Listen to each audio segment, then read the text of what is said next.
कि आपके जो मैट्रिक की सनद है वो जेली है, क्या ये दुरुस्त है? आप रियासत बशिंदा भी आपके पास जेली है, मैट्रिक की सनद भी आपके पास जेली, ये चक्कर क्या है? मुझे अजहर सादिक साहब पर भी इत्मीनान नहीं था, उनकी बनाई हुई कमेटी पर भी उसी तरह इत्मीनान नहीं था। नहीं, आप ये कह रहे हैं कि आपको वजीर हुकूमत पे इत्मीनान नहीं है? नहीं था। वो इस क्या वजह? आप तो उनके बड़े दाएं हाथ कहा जाता है, राइट हैंड रहे हैं उनके। इख्तियार होने के बाद वजीर हुकूमत उस तरह नहीं रहे जिस तरह वो बेइख्तियार थे। उससे पहले कुछ और थे, बाद में वो कुछ और साबित हुए। तो कुछ लोग कहते हैं कि आपने खुद तो नहीं छोड़ा बल्कि आपको निकाला गया है, दुरुस्त है? आपको अपने वार्ड में क्या क्या मसाइल नज़र आते हैं? और बल्दिया के जो मुलाजमीन हैं, खकरूब हैं, वो हमें अपनी वार्ड में भी सफाई करते हुए नजर आए, ना कि किसी खास पेट्रोल पंप की सफाई करते हुए नजर आए हमें। ये बताएं, आप अफगानी हैं, पाकिस्तानी हैं, कश्मीरी हैं, क्या चीज़ हैं आप?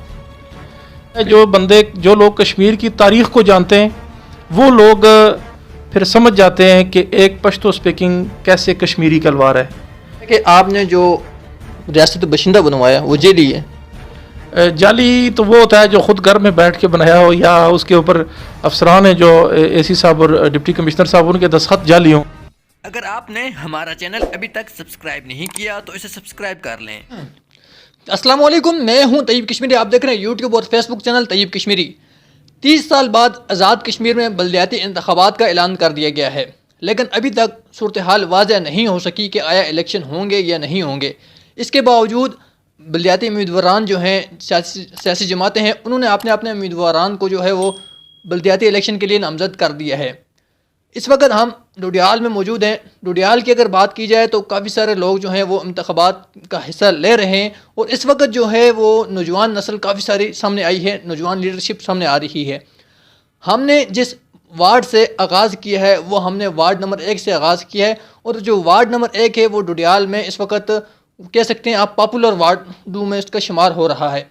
वो क्यों इस वक्त मशहूर जा रही है और वहाँ पे कौन कौन सी शख्सियात का मुकाबला होने जा रहा है, और इस पर आज बात करते हैं। और मेरे साथ जो इस वक्त शख्सियत मौजूद हैं वो अदनान बहजाद साहब मौजूद हैं, इनसे हम बात करने की कोशिश करते हैं। अस्सलाम वालेकुम अदनान साहब। वालेकुम सलाम, बहुत शुक्रिया तैयब कश्मीरी साहब। सर जी, शुक्रिया तो पहले आपका कि आपने बड़ी मेहनत के साथ, बड़ी मुशक्क़त के साथ टाइम दिया है हमें, इस पर मैं आपका शुक्रिया अदा करता हूँ। तो सबसे पहले ये बताएँ कि आपसे, आप ख़ुद ही बता दें कि आपसे निजी मामलात में सवालात करूँ या आपके जो सियासी मामलात हैं उन पर सवालात करूँ, कहाँ से स्टार्ट करूँ? कश्मीरी साहब, मेरे ख्याल में अगर मैं आपसे कुछ कहूँगा तो लोग समझेंगे कि ये कोई सेलेक्टेड इंटरव्यू है, तो आपके लिए मैदान खुला है जनाब। अच्छा, मेरे लिए मैदान खुला है, तो फिर मेरा सबसे पहला सवाल ये होगा कि आप कौन सी वार्ड से इलेक्शन लड़ रहे हैं और आपके मुद्दे मुकाबल कौन है? बहुत शुक्रिया कश्मीरी साहब। मैं म्यूनसिपल कमेटी डडियाल की जो शहर है हमारा, उसकी वार्ड नंबर 1 के जो वार्ड है, 1 नंबर वार्ड, उससे इलेक्शन लड़ रहा हूँ। मेरे मुकाबले में पीटीआई के उम्मीदवार हैं मसूद बलोट साहब, इसके अलावा पीपल्स पार्टी के हैं ज़ीशान अमीन साहब, और एक आज़ाद उम्मीदवार है नकाश रशीद। मैं अदनान बहजाद और हाजी मसूद का थोड़ा बहुत आपको तारफ़ करवा देता हूँ। जो अदनान बहजाद हैं, ये इनका कोई सियासी बैकग्राउंड इस तरह नहीं है, और ये एक सफ़ेद पोश घराने से ताल्लुक़ रखते हैं। लेकिन जो हाजी मसूद बलोट हैं वो डोडियाल की एक जानी पहचानी शख्सियत हैं। वो जो उनको टिकट भी जो पीटीआई है उसने नामज़द किया है, और तहरीक इंसाफ से ज़्यादा वो उनकी अपनी एक पहचान है डोडियाल शहर में। पूरा डोडियाल शहर उनको जानता है, बल्कि पूरी तहसील कह लें और ज़िला मीरपुर कह लें, जहाँ भी आप हाजी मसूद बलोट का नाम लें तो लोग उस शख्सियत को जानते हैं। उनके साथ आपका मुकाबला है, तो कैसा जाएगा आपका मुकाबला? इंशाल्लाह जी, हमने लंगोट कस के मैदान में उतर गए हुए हैं और उम्मीद है अपना इंशाल्लाह मैदान मारेंगे। ऐसा नहीं है कि हमारे कोई कोशिश में कोई कमी है, या कोई हम किसी जिस तरह का आपने तारफ़ कराया उस तारफ़ की वजह से हम किसी दबाव में हैं। हम अल्लाह के फजल से खुले मैदान में उतरे हुए हैं, और घोड़ा भी हाज़िर, मैदान भी हाज़िर। आप तहरीक इंसाफ के ज़िली इंफॉर्मेशन सेक्रेटरी भी रहे हैं, अभी भी हैं, तो फिर आप उन्हीं के नामज़द करदा, तहरीक इंसाफ के नामज़द करदा उम्मीदवार के मुकाबले में कैसे आ गए हैं? बात यह है जी कि मैंने एक फ़ैसला किया हुआ था कि मैंने इलेक्शन लड़ना है। तो जब बंदा फ़ैसला कर ले तो फिर तहरीक इंसाफ क्या और कोई जमातें क्या, फिर तो किसी चीज़ की रुकावट नहीं हाल होनी चाहिए। मेरे ख़्याल में तहरीक इंसाफ भी पाबंदी नहीं लगाती किसी के ऊपर। मैं चूँकि मैंने जब इलेक्शन लड़ने का फ़ैसला किया तो फिर एक कोशिश बंदा करता है, और फिर उसमें बीच में बंदा कोई बहाना भी बना सकता है। तो मैंने वो बहाने वाली गुंजाइश ही नहीं छोड़ी। बहाना ये था कि मैं इलेक्शन के लिए अपना टिकट के लिए दरख्वास्त देता, और मुझे पार्टी टिकट ना देती तो मैं बाद में बहाना कर लेता जी कि मुझे टिकट नहीं मिला। तो मैंने वो बहाना बीच में रखा ही नहीं है, मैं उन्हें वो रुकावट वाली बात आयल ही नहीं होने दी अपने और इलेक्शन लड़ने के दरमियान। मैंने पार्टी को टिकट के लिए दरख्वास्त ही नहीं दी। उसकी वजह ये थी कि जो पार्टी ने एक कमेटी बनाई थी हमारी डडियाल की लोकल, मुझे उस कमेटी पे एतमाद ही नहीं रहा था। मुझे अजहर सादिक साहब पर भी इतमाद नहीं था, उनकी बनाई हुई कमेटी पर भी उसी तरह इतमाद नहीं यानी आप ये कह रहे हैं कि आपको वजीर हुकूमत पे एतमाद नहीं है? नहीं था। वो इस क्या वजह? आप तो उनके बड़े दाएं हाथ कहा जाता है, राइट हैंड रहे हैं उनके, आपने इलेक्शन में बढ़ चढ़ कर हिस्सा लिया है, बल्कि आप लोगों के साथ नाराजगियाँ भी मोल लेते रहे हैं, फिर ये अब कह रहे हैं कि मुझे उन पर एतमाद नहीं है, क्या वजह आखिर? मेरे ख्याल में मैंने जो लोगों के साथ नाराज़गियाँ मोल ली थी, मैंने उसकी वजह से आम माफ़ी का तलबगार भी हूँ लोगों से जिनसे मैंने नाराज़गियाँ मोल ली थी। बेसिकली बंदे का जो असल रूप है वो उसी वक्त सामने आता है जब उसके पास कोई इख्तियार होता है। तो बाइख्तियार होने के बाद वज़ीर हुकूमत उस तरह नहीं रहे जिस तरह वो बेइख्तियार थे। उससे पहले कुछ और थे, बाद में वो कुछ और साबित हुए। तो मुझे अल्लाह ताला ने अपना इतनी हिम्मत दी कि मैंने उनके वज़ीर बनने के 2-3 माह बाद ही उनको छोड़ के मैंने साइड पकड़ ली थी। अलबत्ता मैं तहरीक इंसाफ का ज़िले का इंफॉर्मेशन सेक्रेटरी हूँ। तहरीक इंसाफ के ऊपर मेरी उसी तरह उम्मीदें कि जिस तरह पहले थी। अच्छा, कुछ लोग कहते हैं कि आपने खुद तो नहीं छोड़ा बल्कि आपको निकाला गया है, दुरुस्त है?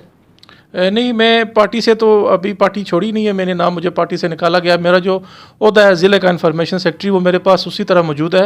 मैं हमारी पार्टी के जो सदर हैं आज़ाद कश्मीर के, वो सरदार तनवीर इलियास साहब हैं, उनके ऊपर मुझे इतमाद है।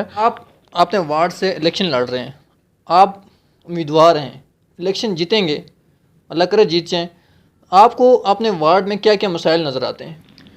सबसे पहले तो यह है कि मेरी जो वार्ड है ये म्यूनसिपल कमेटी का हिस्सा है, और सच्ची बात यह है कि हमें कभी भी बल्दिया का हिस्सा ही नहीं समझा गया।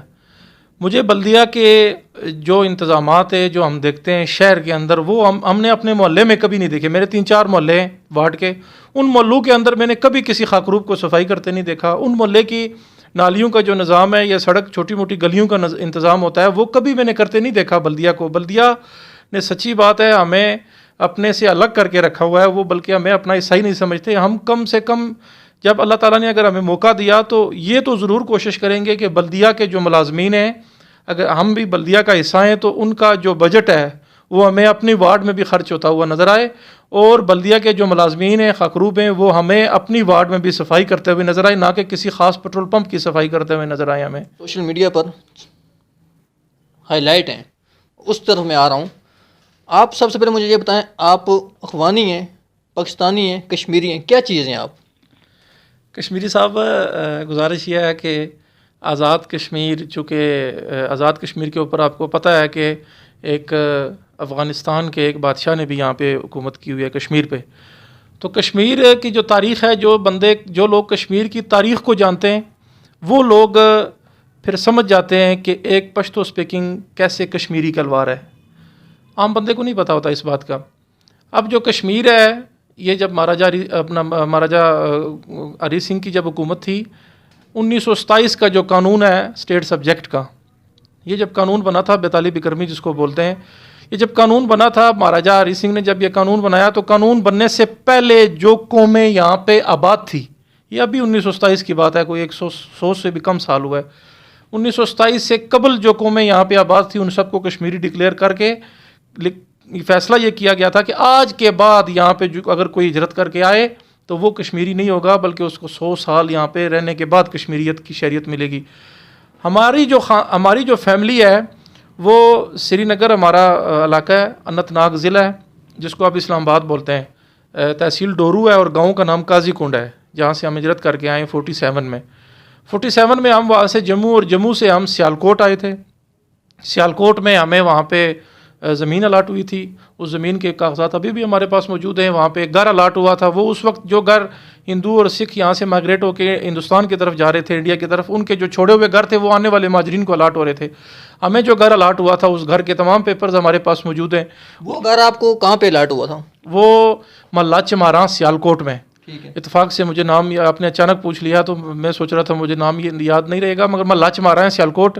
वहाँ पे वो 2 मंजिला घर था, उसके बिजली के बिल भी जब तक हम वहाँ पे रहे, 7, 8, 10 साल रहे हम वहाँ पे, उसके तमाम बिजली के बिलात भी हमारे दादे के नाम पे और परदादा के नाम पे वो भी हमारे पास मौजूद हैं। ठीक। कहा जाता है कि आपने जो रियासत बशिंदा बनवाया वो जेली है, जाली तो वो होता है जो ख़ुद घर में बैठ के बनाया हो, या उसके ऊपर अफसरान हैं जो एसी साहब और डिप्टी कमिश्नर साहब उनके दस्तखत जाली हों। ऐसा नहीं है। हमारे जो स्टेट सब्जेक्ट हैं, चूँकि हमारे पास जब हम सियालकोट आए तो हमें राशन कार्ड मिला था। राशन कार्ड एक सबूत है, हमें वहाँ पे ज़मीन मिली थी, वो ज़मीन के कागजात सबूत हैं। तो वो साथ लगा के हमने हमारा जो ख़ानदान का आज़ाद कश्मीर में स्टेट सब्जेक्ट 1974 में बनना शुरू हुए थे, तो हमारा ख़ानदान के 1974 से अब तक स्टेट सब्जेक्ट बनते हुए आ रहे हैं। ठीक है। आजकल एक और सवाल जो आप पर दरख्वास्त भी दी गई कि आपके जो मैट्रिक की सनद है वो जेली है, क्या ये दुरुस्त है? आप रियासत बशिंदा भी आपके पास जेली है, मैट्रिक की सनद भी आपके पास जेली, ये चक्कर क्या है?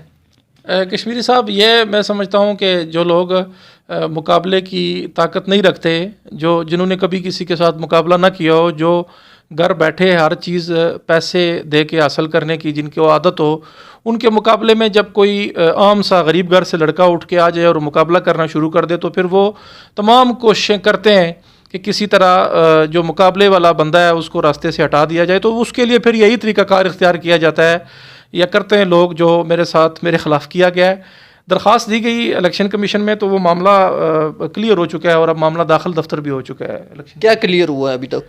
मैंने तस्दीक दी है उनको अपना सनद की, बोर्ड की, उसके बाद वो मामला दाखिल दफ्तर हो चुका है। इलेक्शन कमीशन ने उसके ऊपर मज़ीद इंक्वायरी करना मुनासिब नहीं समझा। नहीं, आप नाजरीन को बताएं, आपने कौन से सन में मैट्रिक किया है? 2005 में। 2005 में कौन से बोर्ड से? ये मुल्तान बोर्ड है और रावलपिंडी सेंटर से मैंने पेपर दिए थे। रावलपिंडी से दिए हैं आप? जी जी बिल्कुल। आप अपनी जो वार्ड है उसकी आवाम को क्या मैसेज देना चाहते हैं, और जो आपके सपोर्टर हैं उनको क्या पैगाम देना चाहते हैं? कश्मीरी साहब, मैं अपनी आवाम के पास आया भी इसलिए हूँ कि मैं समझता हूँ कि मैं गरीब घर से, घराने से मेरा तल्लक है, एक आम घराने से, एक ज़मीन पे बैठने वाले लोग हैं हम। मुझे अल्लाह ताला ने सच्ची बात है बचाया हुआ है गुरूर और तकब्बर से। मैं ना गुरूर करता हूँ ना तकब्बर करता हूँ, वरना मेरे मोहल्ले को पता है कि जो हमारे मोहल्ले का खड़पेंच कहलवाता है ख़ुद को, वो गुरूर और तकब्बर से भरे हुए लोग हैं। वो सोफ़े पे लेट के चार जो उंगलियां हैं वो मिलाना भी गवारा नहीं करते, बड़े बड़े गुस्सा भी होते हैं जब उनके साथ कोई हाथ मिलाए। तो उनके मुकाबले में मैं आया हूँ, तो मेरे अंदर आजिज़ी है। अल्लाह ताला ने मुझे आजिज़ी दी हुई है, मुझे अल्लाह ताला ने बहुत सब्र दिया हुआ है, मुझे अल्लाह ताला ने गुरूर और तकब्बर से बचाया हुआ है, और अल्लाह ताला बचा के रखे। तो मैं समझता हूँ कि मैं लोगों को ये पैगाम देता हूँ कि आपने अगर फ़र्क करना है तो इन बातों का भी फ़र्क ज़रूर करें कि गुरूर और तकब्बर करने वाला बंदा कौन है और आजिज़ी करने वाला कौन है। और एक फलाही तंजीम के नाम पे बार बार यहाँ पे मैं सोशल मीडिया पे भी देखता हूँ कि लोग जो वो उम्मीदवार लिख रहे हैं जी कि फलाही बड़े काम किए, तो फलाही काम सवाब करने की नीयत से किए जाते हैं, और वो काम ऐसे किए जाते हैं कि एक हाथ से करें तो दूसरे हाथ को पता भी ना चले, ना कि आप वो फलाही काम करके फिर उस फलाही काम के बदले में लोगों से वोट मांगते फिरें। तो फिर इस फलाही काम का कोई फ़ायदा नहीं है। मैं डडियाल के लोगों को भी ये कहूँगा कि इस बात को मद्देनज़र रख के फ़ैसला किया करें कि फलाही काम आप करते हैं तो ये अल्लाह की खातिर आप करते हैं। अल्लाह के बंदे जो बंदे हैं उनके हुकूक कुछ होते हैं जो आप अदा करके फलाही काम करते हैं, तो इसको यहाँ पे आके खुदारा कैश ना करवाया करें। और कुछ लोग ऐसे होते हैं जो हर ओहदे को सिर्फ अपना हक समझते हैं, मतलब कौंसलर है तो मैंने ही बनना है, चेयरमैन है तो सिर्फ मैंने ही बनना है, किसी कमेटी का सदर है तो वो भी मैंने ही बनना है, किसी फलाही तंजीम का सदर है तो वो भी मैंने बनना है। खुदारा गरीब लोग हैं यहाँ पे, बड़े बड़े बाशऊर बड़े बड़े लायक लोग यहाँ पे मौजूद हैं। मेरे जो उम्मीदवार हैं मद्दे मुकाबल, उन्होंने अपना कवरिंग कैंडिडेट अपना भाई दिया है। मतलब ये कैसी बात है? 3-4 मोहल्ले हमारे इतने इतने पढ़े लिखे लोग मौजूद हैं, ऐसे ऐसे लायक लोग यहाँ पे हमारे मोहल्ले में मौजूद हैं। तो कोई भी एक भी लड़का इस मेरिट पे पूरा नहीं उतरता था कि उनकी जगह उनका कवरिंग कैंडिडेट हो। उन्होंने अपना सगा भाई दिया है। मतलब मैं हूँ, मेरे बाद आप मेरे बेटे की गुलामी करें, फिर उसके बेटे की गुलामी, मेरे भाई की गुलामी करें, ये तो नहीं होना चाहिए ना। यहाँ पे बहुत गरीब लोग हैं, आप किसी और को कवरिंग कैंडिडेट ले आते, आप किसी और को अपने साथ खड़ा करके दिखाते जी कि मैं ये मेरा कवरिंग कैंडिडेट होगा, अपना भाई क्यों आए? ये मेरे लोगों से ये मेरी गुजारिश है कि आप ये बातें कम से कम नोट करके फिर अपने वोट का फैसला करें, क्योंकि क़यामत के दिन भी आपसे इस वोट के बारे में पूछा जाएगा। अगर आप दुनिया में आपका गलत फैसला हुआ तो ये पूछा जाएगा। ये इलेक्शन है, इलेक्शन में मेरे वो जो मद्दे मुकाबले हैं वो तो पाँव पकड़ते भी मिनट नहीं लगाएंगे, वो तो आपकी मिन्नतें करेंगे। इलेक्शन में पाँव पकड़ेंगे, इलेक्शन के बाद गिरेबान पकड़ लेंगे। तो इस गिरेबान पकड़ने से अगर आप बचना चाहते हैं तो आप, मैं समझता हूँ, मेरी सपोर्ट करें। अगर मुझसे कोई और बेहतर रहता है उसको भी आप करें। ज़रूरी नहीं है कि मैं सिर्फ अपनी तारीफ़ें करता फिरूँ। हमारे मोहल्ले में 3-4 ऑप्शन है, आप किसी को भी चूज़ कर लें। सर बहुत बहुत शुक्रिया आपका, थैंक यू। बहुत मेहरबानी कश्मीरी साहब, आपने टाइम दिया, आपके चैनल का बहुत शुक्रिया। और मैं समझता हूँ कि आपने जिस तरह हमारी आवाज़ को उजागर किया, हमें मौका दिया बात करने का, ये आपने सबूत दिया कि डडियाल के मसाइल के साथ आप मुखलस हैं। अल्लाह ताला आपको मज़ीद हिम्मत दे। बहुत शुक्रिया। ये थे मेरे साथ एदनान behzad जो वार्ड नंबर 1 से कौंसलर के लिए मैदान में उतरे हैं। अब अगर कोई और दोस्त जो हैं वो अगर जो उनके मुकाबल हैं या कोई दूसरे दोस्त हैं वो अगर इंटरव्यू देना चाहते हैं, मेरा नंबर स्क्रीन पे आ रहा है, आप लोग मुझसे रब्ता कर सकते हैं। अब मुझे दें इजाज़त, आपसे फिर मिलेंगे नई वीडियो में, तब तक के लिए अल्लाह हाफिज़।